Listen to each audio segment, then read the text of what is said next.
আসসালামু আলাইকুম আরহামতুল্লাহ। আমি মমতা মুশতারি যশোর থেকে ওয়েলকাম করছি আমার ইউটিউব এবং ফেসবুক পেজ মমতা মুশতারি থেকে। কেমন আছেন আপনারা সবাই? কাছে দূরে দেশ দেশের বাহিরে যে যেখান থেকে আমার ভিডিও দেখছেন, আশা করছি আল্লাহর রহমতে সবাই ভালো আছেন। আমরাও ভালো আছি আলহামদুলিল্লাহ। শুভ সকাল জানিয়ে আজকের ভ্লগটা শুরু করছি। ভিডিওটি ভালো লাগলে একটি লাইক করে দিতে ভুল করবেন না। ভিডিওতে থাকা ভুল ত্রুটিগুলো ক্ষমা সুন্দর দৃষ্টিতে দেখবেন, আর অবশ্যই ভুল ত্রুটিগুলো কমেন্ট সেকশনে জানাবেন। আমার আগামীতে ভুলগুলো শুধরে নিয়ে আগামীতে নতুনভাবে আপনাদের সামনে হাজির হওয়ার চেষ্টা থাকবে ইনশাআল্লাহ। আজ রবিবার, সপ্তাহের শুরুর দিন। বাচ্চাদের স্কুলের জন্য তোড়জোড় চলছে। ওদেরকে খাবার খেতে দিয়ে দিয়েছি। ওদের না এই যে একটু একটু ঠান্ডা পড়া শুরু হয়েছে, তারপরেও কেন জানি না গরমই নাকি লাগে। ফ্যান তো চালাই, সাথে খালি গায়ে হয়ে থাকে। যে একটু একটু করে ঠান্ডা পড়া শুরু করছে, আর আমার বাচ্চাদের আবদার হচ্ছে এই শীতের সকালে গরম গরম ধোয়া ওঠার রুটি আর আলু ভাজি খেতে চায়। তো রুটি আর আলু ভাজি দিলে তো দুটোই কার্বোহাইড্রেট, কোনোটারই উপকার হবে না, শুধুই সেই ভাত দিয়ে ভাত ভর্তা খাওয়ার মতো অবস্থা। জন্য আমার চেষ্টা থাকে আলুর সাথে একটু সবজি মিক্স করতে। বাচ্চারা খাওয়া দাওয়া করে স্কুলে চলে গেছে। আজ আমার রান্না বাড়ার ঝামেলা তেমন নেই বলতে নেই। আসলে আজ আমাদের একটু দাওয়াত আছে, তো বাচ্চারা সেখানেই যাবে। যেদিন রান্না বাড়ার কাজ না থাকে সেদিন আপনার গাটা কতটা হালকা মনে হবে জানি না আপনাদের কার কার এমন অনুভূতি হয়। আমার কিন্তু সেটাই হয়, মনে হয় আজ একেবারে রিল্যাক্স, কোনো ঝামেলা নেই। কিন্তু আসলে কি তাই? যেদিন রান্না বাড়া নেই সেদিন আমি কি করি, এই যে একটু ভারী কাজ যেগুলো আছে, যেমন ধরুন শোকেস পরিষ্কার, ফ্রিজ পরিষ্কার বা ঘরে ঝুল টুল ঝাড়া, এই কাজগুলো না রান্না বাড়া যেদিন থাকে সেদিন করতে গেলে ভীষণ দেরি হয়ে যায়।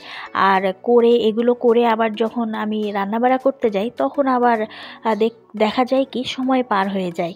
তো আমার চেষ্টা থাকে যেদিন রান্না বাড়া না থাকে বা একদিন যেদিন আমি এই কাজগুলো করব সেদিন আগের দিন একটু বেশি করে রান্নাবাড়া করে রাখি, যাতে আমি পরদিন সুন্দর মতো সেই কাজগুলো করতে পারি। এই যে একটা প্লেট দেখছেন, এই একটা প্লেট আমার শাশুড়ি মায়ের। এই প্লেটটা আমি খুব যত্ন করে রেখেছি জানেন তো। এই দুই একটা প্লেট বাটি ছাড়া আর তেমন কিছুই ছিল না কিন্তু আমার সংসারে। এখন যেগুলো দেখছেন আমি গোছাচ্ছি, মুছামুছি করছি, এগুলো কিন্তু সবটাই আমাকে তিল তিল করে তৈরি করতে হয়েছে। এই একটু একটু করে সংসারটাকে গোছানোর কাজটা না আমি আমার মায়ের কাছ থেকেই শিখেছি। জানি না গুছিয়ে করার অভ্যাসটা পেয়েছে কিনা, তবে আমার আম্মু যেভাবে গুছিয়ে সংসার করে আমিও চেষ্টা করি সেভাবেই করতে। আসলে মেয়েরা তো মায়ের কাছ থেকেই শেখে, তাই না বলুন?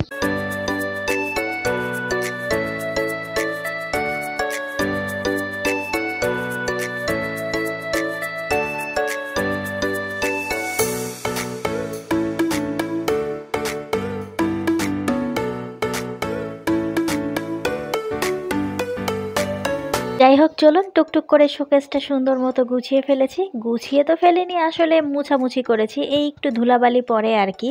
এই জন্য আমি আগে কি করতাম, এই শোকেজের সমস্ত থালাবাটি বের করতাম, সেগুলো সাবান পানি দিয়ে সুন্দর মতো ধুয়ে রোদ্রে শুকিয়ে তারপর মনে করুন শোকেজে আবার গুছিয়ে উঠাতাম। তো ওইভাবে করতে গেলে আমি দেখেছি একটা সারাটা দিন আমার পার হয়ে যায়।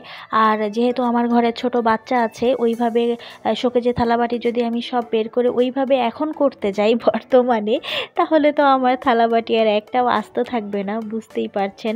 যেহেতু আমার পুটুলি বাবাটা খুবই চঞ্চল মাশাল্লাহ করে, ও এত বেশি দুরন্ত যে কি বলবো। একটা নিষেধ করলে আবার অবশ্য সেটা ধরবে না, সেটা আমি জানি, তারপরেও তো রিস্ক তো একটা থেকেই যায়, তাই না? এই জন্য আমি কি করলাম, এই শুকনা কাপড় দিয়ে একটু হালকা করে মুছে রেখে দিলাম। দেখলাম এতেও বেশ ভালো কাজ হয়েছে। তো পরে কি করব, সময় করে একটা দিন যেদিন ওর বাবা বাড়িতে থাকবে, ওকে সামলে রাখতে পারবে, সেদিন এভাবে করে শোকেজের সমস্ত থালাবাটি বের করে সাবান পানি দিয়ে ধোবো। এখন আর তবে সেটা করছি না। নামো নামো নামো নামো নামো নামো নামো নামো নামো।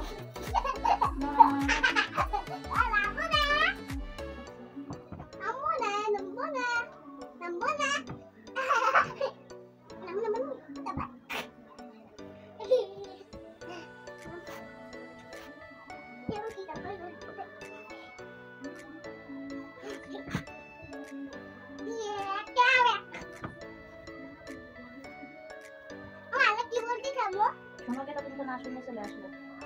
আল্লাহ কি বলতে তে কাটা দা শুন। আল্লাহ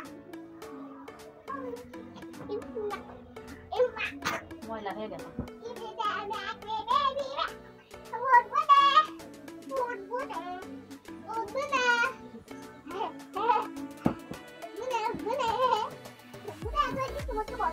এই ঘরের কাজটাও হয়ে গেল, সবটাই টুকটুক করে করে ফেললাম আলহামদুলিল্লাহ। আসলে কি এই সমস্ত বড় সড়ো কাজ করলে মানে করতে পারলে না বেশ শান্তি লাগে মনের ভিতরে।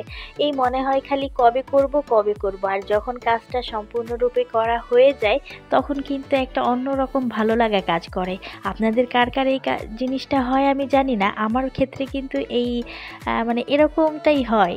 আর আপনাদের কার কার হয় অবশ্যই আমাকে কমেন্ট করে জানাবেন, আমার ভীষণ ভালো লাগবে। চলুন আর একটা বড় কাজ বাকি আছে, এখন সেটা করে ফেলি। এই যে দেখছেন আপনারা অনেকে অনেক আগে আমার ভিডিওতে কমেন্ট করেছিলেন, আপু এই অ্যাটাচ সোফার জন্য সোফা কভার কিনতে পাওয়া যায়, আপনি সেটা ব্যবহার করবেন। তো আমি চেষ্টা করেছি, আমি আপনাদেরকে বলেছিলামও যে অবশ্যই চেষ্টা করব। সব সময় তো সব কিছু মানুষের সাধ্যের ভিতরে থাকে না, ইচ্ছা থাকলে ওই যে স্বাদ থাকলেও সাধ্য নেই একটা কথা আছে না, আমারও ঠিক তেমনই ছিল। তো আপনাদের ভালোবাসা এবং সাপোর্ট পেলে অবশ্যই আমি আরও সামনে এগিয়ে যেতে পারবো ইনশাল্লাহ। যারা ভিডিওটি লাইক দেওয়ার পাশাপাশি ভিডিওটি এখন পর্যন্ত দেখছেন তাদেরকে আমি সাধুবাদ জানাই। আমি সোফা কভারটা কোথা থেকে নিয়েছি হয়তো এখন অনেকেই কমেন্ট করবেন। আমি একটা অনলাইন পেজ থেকে কিনেছি সোফা কভারটা। দেখতে কেমন হয়েছে অবশ্যই আমাকে কমেন্ট করে জানাবেন। যখন পর্যন্ত লাগাচ্ছিলাম তখন পর্যন্ত ঠিক ছিল, আর আমাকে এভাবে স্টিক দেয় সবাই তো জানেন। এই যে দেখুন আমার সোফা কভার পরিপূর্ণভাবে লাগানো হয়ে গেছে। কেমন লাগছে অবশ্যই একটা কমেন্ট করে জানাবেন। আমার কাছে কিন্তু দারুণ লাগছে। যেটা বলছিলাম আর কি, লাগানো পর্যন্ত ভালোই লাগছিল, কিন্তু পরক্ষণে মনে হলো পুটুলি বাবা বাচ্চারা যখন হইচই করছিল তখন মনে হলো যে ও বাবা এ তো হচ্ছে একেবারে হালকা রং হয়ে গেছে, আর ময়লা হলে খুব সহজেই বোঝা যাবে। তো কি আর করা, এই জিনিসগুলো না ভেবেই নিয়ে ফেলেছি। আর এদিকে একটু কাজ কাম করে একটু কদবেল মাখা করে নিচ্ছি। কদবেল মাখা খেতে কিন্তু আমার বেশ দারুণ লাগে। কে কে খেয়েছেন, আমি কিন্তু এখন ভয়েস দিতে গিয়েও আমার জিভে পানি চলে আসছে। কারা এই সিজনে কদবেল খেয়েছেন আমাকে কমেন্ট করে জানাবেন। কদবেল কিন্তু খুব কম দিনই থাকে বাজারে, আপনারা চাইলে এখনই কিনে সেটা খেয়ে নিতে পারেন। আর এই যে রান্না বাড়া নেই যেহেতু আরেকটু হাতের কাজ করে নিচ্ছি। বাচ্চাদেরকে গোসল টোসল করিয়ে নামাজ পড়তে পাঠিয়েছি, বলেছি আসার পথে যেখানে দাওয়াত সেখান থেকে একবারে দাওয়াত খেয়ে আসতে। বুঝছেন, রান্না যেদিন না থাকে সেদিন কত কাজ করা যায়। আমি যেমনটা আজ করে ফেলেছি। এদিকে মশলাপাতি কিছু ফুরিয়ে গিয়েছিল সেগুলোও বেটে নিয়েছি। আর এখন কিছুটা আদা রসুনগুলো বেটে নিলাম তো, আর এখন কিছুটা আদাও বেটে নিব। আদাগুলো দেখলাম যখন কর্তামশাই বাজার থেকে এনেছেন আদাগুলো বেশ ফ্রেশ, আর আমার কেন জানি না দেখে মনে হলো নতুন আদা, যার জন্য আমি কি করেছি আদাগুলো না ছুলিনি, এভাবে যে মোটা মোটা অংশগুলো এইগুলোকে একটু ছোট সাইজ করে নিয়েছি, আর একেবারে ছোট ছোট টুকরাও করিনি।